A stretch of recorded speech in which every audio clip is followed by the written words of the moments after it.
Hello friends, welcome to another new video. তোমাদের আবার একটি নতুন ভিডিওতে স্বাগত জানাই। স্বামী বিবেকানন্দ স্কলারশিপ নিয়ে এই মুহূর্তে রয়েছে একাধিক চর্চা। স্বামী বিবেকানন্দ স্কলারশিপ কি আর সবাই পাবে না? স্বামী বিবেকানন্দ স্কলারশিপের যে যোগ্যতা বা এলিজিবিলিটি ক্রাইটেরিয়া রয়েছে সেখানে কি পরিবর্তন আসতে চলেছে কিছু? এবং ডিবিটি লিঙ্ক থাকতে হবে কি হবে না, যারা অলরেডি অ্যাপ্লাই করে ফেলেছো তাদের জন্য কি আপডেট রয়েছে এক্ষুনি শেয়ার করব তোমাদের সাথে। এবং নতুন আবেদন কবে হবে পরপর কিন্তু ডিসকাশন করব। যারা নতুন আছো অবশ্যই চ্যানেলটিকে সাবস্ক্রাইব করে পাশে থাকা বেল আইকনটি ক্লিক করে দাও, যাতে সমস্ত তথ্যগুলো তোমরা টাইম টু টাইম এখান থেকে পেয়ে যাও। তো এসবিএমসিএম স্কলারশিপ প্রতিবারের মতো এবারেও কিন্তু চালু থাকছে।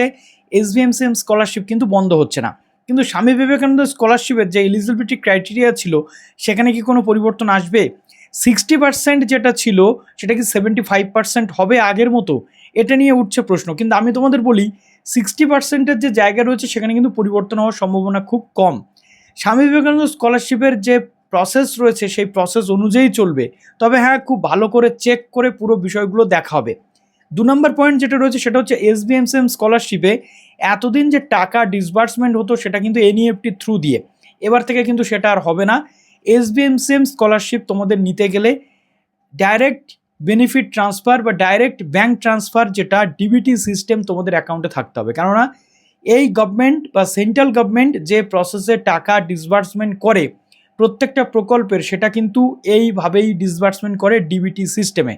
এবং যেমন অন্নপূর্ণা ভাণ্ডারের জন্য ডিবিটি চাওয়া হচ্ছে, যুব শক্তির জন্য ডিবিটি চাওয়া হচ্ছে, ঠিক তেমনিভাবে এই এসভিএমসিএম স্কলারশিপ বা বাদবাকি যত যা স্কলারশিপ বা এরপরে কন্যাশ্রী বলো বা যাই বলো, যে কটা যাই কিছুর জন্য সব কিছুর জন্য কিন্তু লাগবে ডিবিটি, অর্থাৎ ব্যাঙ্ক ডিবিটি লিঙ্ক তোমাদের থাকতে হবে।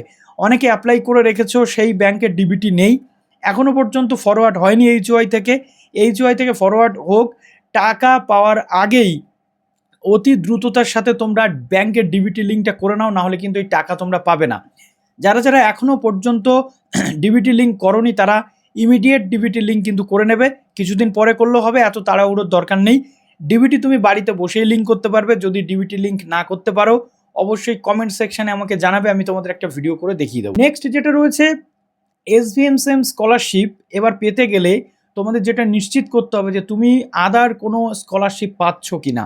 সেদিন চলে গেছে যে একটা স্কলারশিপের সাথে আরেকটা স্কলারশিপ তুমি পেতে পারবে, গভর্নমেন্ট ভেরিফিকেশান করবে না, সেদিন কিন্তু আর নেই। গভর্নমেন্ট চেঞ্জ হয়েছে। আগের গভর্নমেন্টের অনেক কিছু উইদাউট ভেরিফিকেশানে হতো, অনেক কিছু সুবিধা মানুষ পেয়ে গেছিলো, কিন্তু এবার সেটা হবে না। নতুন গভর্নমেন্ট কিন্তু প্রত্যেকটা জিনিস পুঙ্খানুপুঙ্খভাবে ভেরিফিকেশান করবে, তারপরে তোমাদের কাছে কিন্তু সেই টাকাটা পৌঁছাবে। তাই অবশ্যই ভেরিফিকেশান যাতে ঠিকঠাকভাবে তোমাদের হয় তার জন্য প্রত্যেকটা প্রসেস ফলো আপ করতে হবে। একটা স্কলারশিপ পেলে আরেকটা স্কলারশিপ আবেদন করা যাবে না। আগে যেমন ওয়েসিস এবং এসবিএমসিএম তোমরা একসাথে পেতে, এবার থেকে কিন্তু সেটা পাওয়া যাবে না। বা এনএসপি বা এসবিএমসিএম দুটো একসাথে পেতে, এবার কিন্তু সেটা পাওয়া যাবে না। একজন পার্সন যে কোনো একটা স্কলারশিপের জন্য কিন্তু দাবিদার, অর্থাৎ সে একটা স্কলারশিপের বেশি কিন্তু পাবে না। ওকে, এবার নেক্সট যেটা রয়েছে তোমাদের কিছু কোশ্চেন রয়েছে যেটা আমি করে নিই, যে এমএমএস স্কলারশিপের জন্য অ্যাপ্লাই করলেও কি এসবিএমসিএম পাওয়া যাবে? না, এসবিএমসিএম কিন্তু এইভাবে তোমরা আর পাবে না। ওকে, তো এই কথাগুলো তোমাদের বলার ছিল। এবার প্রশ্ন হচ্ছে নতুন আবেদন কবে থেকে শুরু হবে? নতুন আবেদন নতুন সেশন অর্থাৎ 26-এর জন্য শুরু হবে আগামী অগাস্ট মাস থেকে। তার আগে যে রিনুয়াল প্রক্রিয়া চলছে 2025-এর বা ফ্রেশ অ্যাপ্লিকেশন, সেটা চলবে। প্রতি বছর অনেকটা দিন ধরে এটা চলে, এবার থেকে কিন্তু সেটা আর হবে না। এবং একটা লাস্ট ডেট থাকবে, যদিও লাস্ট ডেট এখন আসেনি, যারা যারা আবেদন করতে চাইছে করতে পারো। আর রিনুয়ালের টাকা অনেকে এখনও পাওনি, আমি তোমাদের বলবো একটু ওয়েট করে যাও। ভেরিফিকেশান প্রসেস চলছে, সেটা কমপ্লিট হলে রিনুয়ালের টাকাটা কিন্তু তোমরা পেয়ে যাবে। তবে হ্যাঁ, আগের মতো খুল্লা সবাই যে টাকা পাবে এই আশা কিন্তু ছেড়ে দাও। তুমি যদি যোগ্য হয়ে থাকো তবেই কিন্তু তুমি স্কলারশিপের টাকা পাবে। তো এই পর্যন্ত ছিল ভিডিওটা, প্লিজ একটু শেয়ার করে দাও বন্ধুদের মাঝে। ভালো থেকো সবাই, বেস্ট অফ লাক।